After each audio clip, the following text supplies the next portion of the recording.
Você já se sentiu completamente destruído por alguém? Já passou por aquela experiência de estar perto de uma pessoa que parece sugar sua energia, que distorce tudo o que você diz, que te faz duvidar da sua própria percepção da realidade? Você tenta se defender, tenta manter sua dignidade, tenta provar que você não é louco, que você não é o problema, mas parece que quanto mais você tenta, mais você afunda. Você se olha no espelho e não reconhece mais quem está ali. Aquela pessoa forte que você era, aquela confiança que você tinha, aquela clareza sobre quem você é, tudo isso foi sendo corroído aos poucos, dia após dia, até que você se vê fraco, confuso, se perguntando se realmente você não é tudo aquilo que te disseram que você é. E a pior parte? Você começa a acreditar. Você começa a pensar que talvez o problema realmente seja você. Se você está cansado de se sentir manipulado, de se sentir pequeno, de ter sua realidade constantemente questionada, então continue assistindo, porque o que eu vou te mostrar hoje não é apenas sobre como identificar um narcisista, mas sobre como se tornar o tipo de pessoa que eles simplesmente não conseguem quebrar. Existe uma experiência curiosa que algumas pessoas vivem quando estão em um relacionamento com um narcisista, seja amoroso, familiar ou profissional. No começo, tudo parece perfeito. A pessoa parece te entender como ninguém nunca entendeu. Ela te faz sentir especial, única, vista. Você se sente finalmente em casa, finalmente compreendido. Mas aos poucos, algo começa a mudar. As críticas começam sutis, disfarçadas de piadas ou de preocupação. Você começa a notar que nada do que você faz está bom o suficiente. Suas conquistas são minimizadas, suas dores são dramatizadas ou ignoradas. E quando você tenta falar sobre isso, quando você tenta nomear o que está acontecendo, a realidade se torce diante dos seus olhos. Não, você está exagerando. Não, você está sendo sensível demais. Não, isso nunca aconteceu. Você está inventando coisas. E você se vê preso em um labirinto onde todas as saídas levam de volta ao mesmo lugar. A conclusão de que você é o problema, de que você é defeituoso, de que você precisa mudar. A maioria das pessoas, quando percebe que está lidando com um narcisista, tenta uma de duas coisas. Ou elas tentam ser melhores, acreditando que se fizerem tudo certo, se forem perfeitas o suficiente, a pessoa vai finalmente vê-las e amá-las de verdade. Ou elas tentam confrontar, argumentar, provar que estão certas, que a realidade é diferente daquela que está sendo imposta. Mas ambas as estratégias falham, porque você não está lidando com alguém que busca a verdade ou a conexão real. Você está lidando com alguém que precisa manter você em um determinado lugar, em um determinado papel, para sustentar a própria estrutura frágil de identidade. E essa é uma dinâmica de poder muito específica, uma dinâmica que o filósofo Michel Foucault dedicou sua vida a compreender. Foucault nos mostra que o poder não é apenas algo que alguém tem e usa sobre você, como uma força bruta. O poder mais eficaz, o poder que realmente nos aprisiona, é aquele que nos faz policiar a nós mesmos, que nos faz acreditar que somos aquilo que nos dizem que somos, que nos faz vigiar nossos próprios pensamentos e sentimentos para garantir que estamos adequados ao que esperam de nós. O narcisista é um mestre nessa forma de poder. Ele não precisa te controlar fisicamente. Ele controla a narrativa sobre quem você é. Ele controla a forma como você se vê. E o mais cruel é que ele faz isso te fazendo acreditar que você chegou a essas conclusões sobre si mesmo sozinho, que você descobriu seus defeitos por conta própria, que você percebeu como é inadequado sem que ninguém te dissesse isso diretamente. Quando você está sob essa influência, você desenvolve o que Foucault chamaria de um panóptico interno. Você se vigia constantemente. Você questiona cada pensamento, cada sentimento, cada reação. Será que eu estou exagerando? Será que eu sou sensível demais? Será que eu estou sendo injusto? E essa vigilância constante te esgota, te fragmenta, te faz perder o contato com aquela parte de você que sabe, que sente, que percebe a verdade sem precisar de provas ou validação externa. Você se torna prisioneiro não das barras de ferro, mas das barras invisíveis que você mesmo constrói dentro da sua mente, acreditando que está apenas sendo razoável, apenas sendo justo, apenas tentando ver todos os lados da situação. Mas aqui está a revelação crucial que Foucault nos oferece. Essa não é sua natureza verdadeira. Isso não é quem você realmente é. Isso é uma subjetividade que foi construída, moldada, fabricada através de práticas específicas de poder. Você foi ensinado a se ver de uma certa forma. Você foi treinado a duvidar de si mesmo. Você foi condicionado a buscar validação externa para saber se seus sentimentos e percepções são reais ou não. E se isso foi construído, se isso foi aprendido, então isso pode ser desconstruído, desaprendido.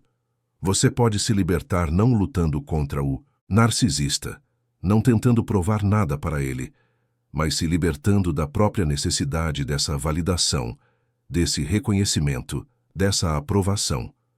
O tipo de pessoa que o narcisista não consegue quebrar é aquela que desenvolveu o que Foucault chamava de práticas de liberdade, ou o cuidado de si. É a pessoa que não busca sua verdade no olhar do outro, mas em sua própria experiência vivida. É a pessoa que sabe que seus sentimentos são reais porque ela os sente, não porque alguém validou que eles são legítimos. É a pessoa que não precisa de testemunhas externas para saber que algo aconteceu, porque ela estava lá, ela viveu, ela sabe. E essa certeza, essa solidez interior, não vem de arrogância ou de teimosia. Ela vem de um trabalho profundo de reconexão consigo mesmo, de reconstrução da própria autoridade sobre a própria experiência. Pensa comigo. Quando o narcisista te diz que você está exagerando, ele está tentando fazer o quê? Ele está tentando que você duvide da sua percepção. Ele quer que você olhe para ele em busca da verdade sobre o que você sentiu, sobre o que aconteceu. Ele quer ser a autoridade final sobre a sua realidade. Mas e se você simplesmente não aceitar essa dinâmica? E se quando ele disser que você está exagerando, você não entrar no jogo de tentar provar que não está, mas simplesmente mantiver sua experiência como válida, independentemente do que ele diz? Isso não significa que você vai brigar ou argumentar. Significa que você não vai mais buscar nele a confirmação de que sua experiência é real. Agora, deixa eu te perguntar uma coisa, e quero que você seja completamente honesto, nem que seja só consigo mesmo. Você já se sentiu assim? Já passou por isso que eu acabei de descrever? Porque eu sei que quando a gente está passando por uma coisa dessas, a gente se sente completamente sozinho, como se fosse o único ser humano no planeta Terra vivendo aquilo. A gente olha ao redor e todo mundo parece estar bem, todo mundo parece ter as respostas, e aí a gente pensa, o que é que tem de errado comigo? Por que só eu não consigo? Mas a verdade é que você não está sozinho. Tem milhares de pessoas assistindo esse vídeo agora que estão sentindo exatamente a mesma coisa que você. E sabe o que ajuda mais do que qualquer teoria ou explicação? É perceber que outras pessoas entendem, que outras pessoas passam por isso também. Então desce aqui nos comentários e escreve só isso, escreve: estou passando por isso agora. Não precisa dar detalhes se não quiser, não precisa contar sua história toda. Só essa frase já basta.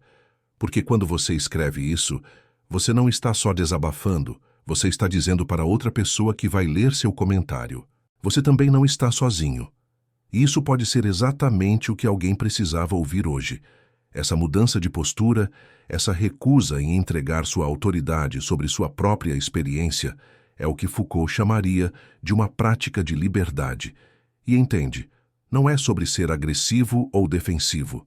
Não é sobre provar que o outro está errado. É sobre manter uma relação diferente consigo mesmo. É sobre se tornar, nas palavras de Foucault, um sujeito ético, alguém que cuida de si mesmo, que se relaciona consigo mesmo com respeito e dignidade, que não permite que a definição de quem você é venha de fora. E isso é revolucionário porque desmonta toda a dinâmica de poder que sustenta a manipulação narcisista. O narcisista precisa que você seja instável, que você duvide de si mesmo, que você esteja sempre buscando provar seu valor.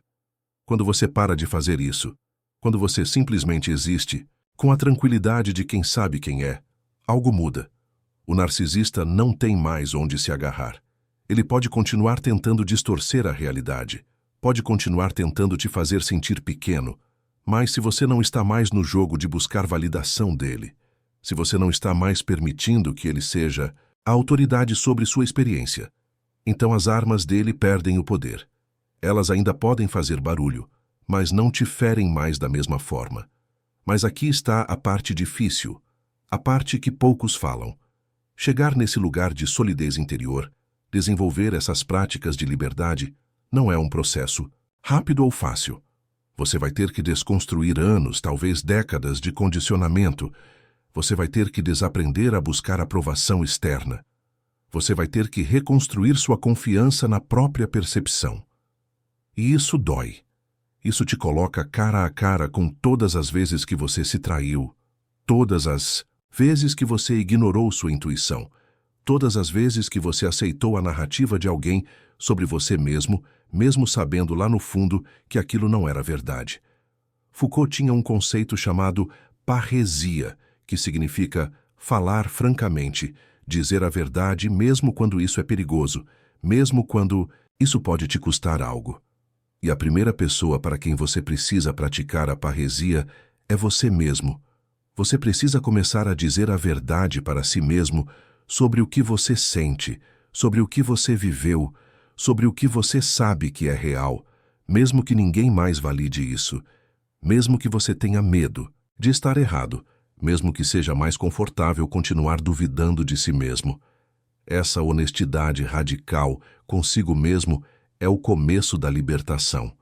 Quando você começa a praticar isso, algo interessante acontece. Você para de precisar que o narcisista mude. Você para de esperar que ele finalmente te veja, que ele finalmente te reconheça, que ele finalmente admita o que fez. Porque você não precisa mais dessa validação. Você sabe o que viveu. Você sabe quem você é. E essa independência, essa autonomia sobre sua própria narrativa, é exatamente o que destrói o poder que a pessoa tinha sobre você.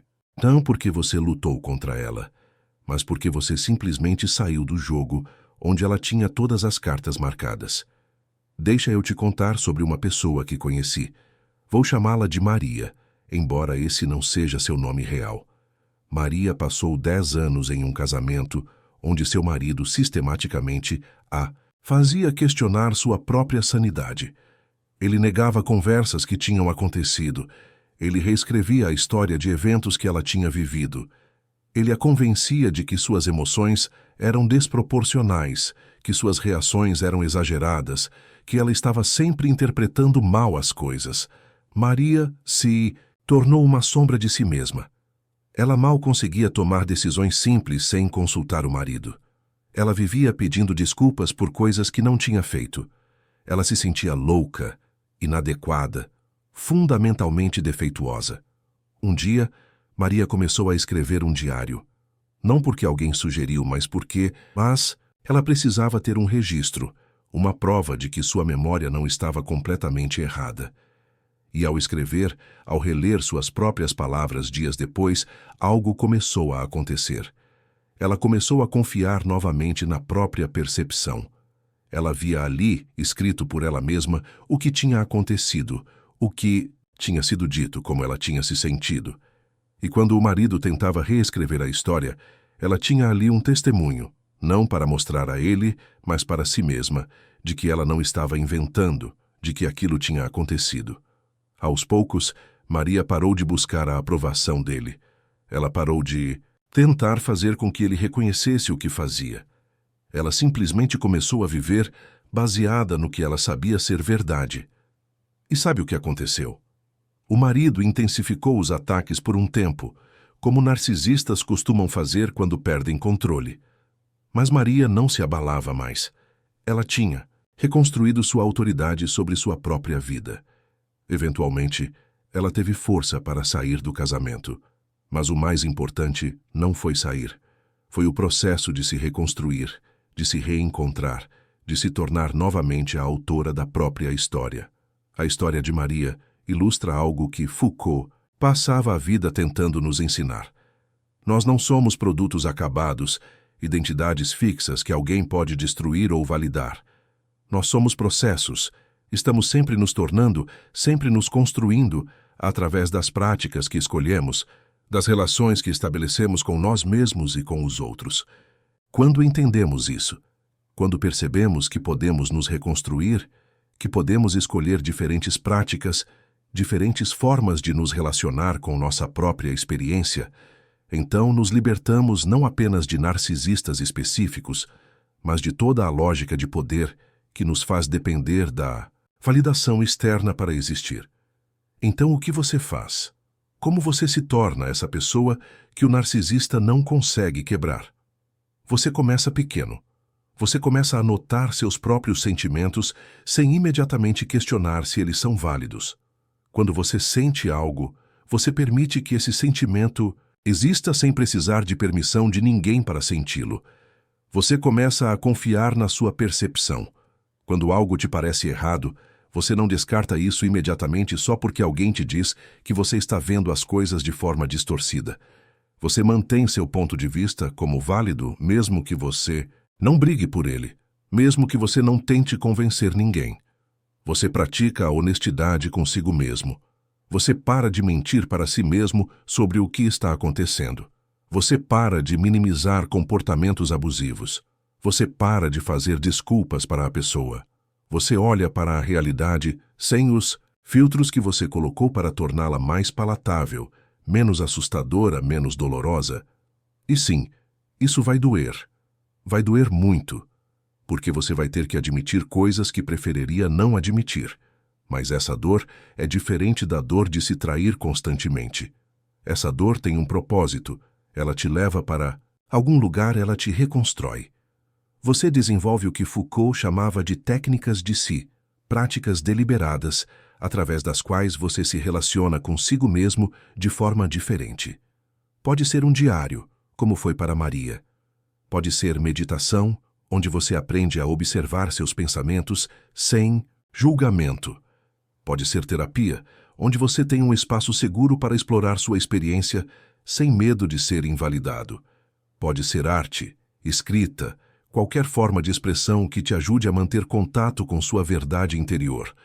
O que importa não é a técnica específica, mas a intenção por trás dela, a decisão deliberada de cultivar uma relação de respeito e cuidado consigo mesmo. E você estabelece limites, não como punição para o outro, mas como cuidado de si. Você percebe que não precisa se expor a situações que te destroem. Você não precisa ficar provando nada para ninguém. Você pode simplesmente se afastar, criar distância, proteger seu espaço interno daquela influência tóxica. E quando você faz isso não com raiva ou ressentimento, mas simplesmente como um ato de autocuidado, algo muda. Você não está mais reagindo ao narcisista, você está agindo a partir de si mesmo, do que você precisa, do que honra sua dignidade. Se você chegou até aqui neste vídeo, eu sei que você não está apenas buscando informação. Você está buscando uma transformação real, uma forma diferente de existir no mundo. E eu quero te dizer uma coisa, você não precisa passar por isso sozinho. Este canal existe exatamente para pessoas como você, pessoas que estão cansadas das respostas superficiais, que querem ir mais fundo, que têm coragem de questionar tudo o que aprenderam sobre si mesmas. Toda semana, eu trago reflexões como essa, explorando os cantos mais profundos da experiência humana através da filosofia e da espiritualidade. Se você quer continuar essa jornada de autoconhecimento, se inscreve no canal e ativa o sininho. Não porque eu preciso de números, mas porque você merece ter um espaço onde pode pensar diferente, sentir diferente, ser diferente. E se esse vídeo tocou em algo verdadeiro dentro de você, deixa um like para que mais pessoas que precisam ouvir isso possam encontrar esse conteúdo. Você não está sozinho nessa busca. Essa jornada de se tornar alguém que o narcisista não consegue quebrar não é sobre se tornar duro, insensível, fechado. É exatamente o oposto. É sobre se tornar tão solidamente conectado consigo mesmo que você pode ser vulnerável sem se perder. Pode ser aberto sem ser invadido, pode amar sem se anular. É sobre desenvolver o que Foucault chamaria de uma estética da existência, onde você se torna uma obra de arte. Não no sentido de perfeição, mas no sentido de criação deliberada, de autoria consciente sobre quem você está se tornando. E quando você chega nesse lugar, algo mágico acontece. Você percebe que o narcisista nunca teve tanto poder quanto parecia ter. O poder dele dependia da sua participação, da sua busca por validação, da sua dúvida sobre si mesmo. Quando você retira isso, quando você simplesmente existe com a tranquilidade de quem sabe quem é, o castelo de cartas desmorona. Não com estrondo, não com drama, mas com um silêncio profundo, onde antes havia barulho constante. Você percebe que não precisa mais lutar, não precisa mais se defender, não precisa mais provar nada. Você pode simplesmente ser, e essa liberdade, essa leveza de existir sem precisar da aprovação de ninguém, sem precisar que ninguém valide sua realidade, sem precisar que ninguém te reconheça para que você saiba quem é, essa é a liberdade mais profunda que existe. Não é a ausência de dor ou desafio, é a presença de uma solidez interior que nada de fora pode desmantelar. Então, se você está lidando com um narcisista agora, se você está se sentindo pequeno, confuso, questionando sua própria sanidade, saiba que existe uma saída. Mas essa saída não passa por mudar a outra pessoa, por fazê-la te ver, por fazê-la admitir o que fez. Essa saída passa por você se reconectar com você mesmo, por você reconstruir sua autoridade sobre sua própria experiência, por você desenvolver práticas de liberdade que te permitam existir com dignidade, independentemente do que qualquer outra pessoa diga ou faça. E quando você faz isso, quando você se torna essa pessoa sólida, autônoma, livre, o narcisista perde todo o poder. Não porque você lutou contra ele, mas porque você simplesmente cresceu além do jogo que ele queria jogar.